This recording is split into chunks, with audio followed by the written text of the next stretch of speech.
To the bill.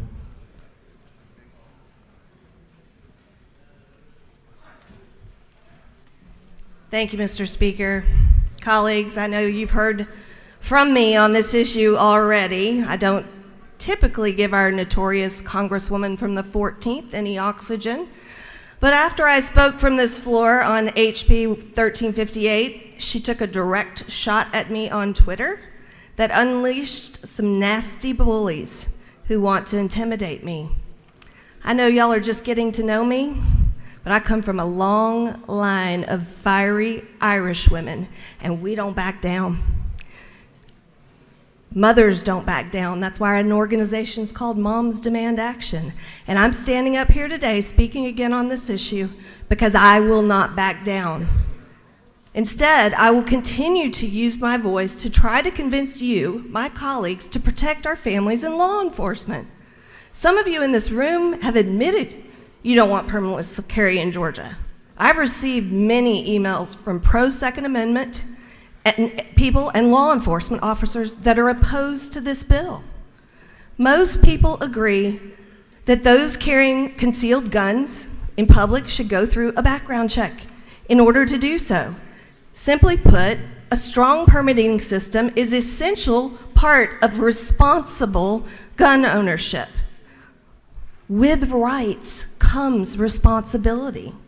Responsibility means doing everything we can to make sure people who carry guns, especially in public places around our families, go through the process to obtain a permit.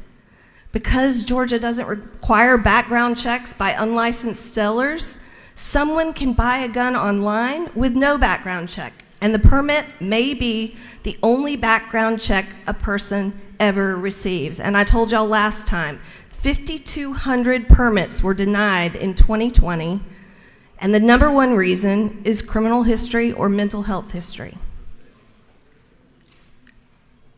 Georgia needs more gun safety laws, not fewer.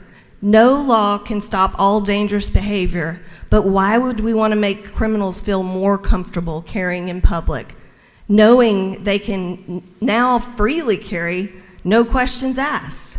Give law enforcement the tools to do their job. Requiring a permit to carry a handgun in public is perfectly consistent with the Second Amendment, and no federal court has held that requiring a permit to carry a loaded concealed handgun in public violates the U.S. Constitution. And it does result in more violence. Since Arizona enacted permitless carry legislation in 2010, the annual rate of aggravated assaults committed with a firearm in the state increased by 8%. Since Alaska enacted a permitless carry bill in 2003, the state has experienced a 65% increase in the annual rate of aggravated assaults with a gun.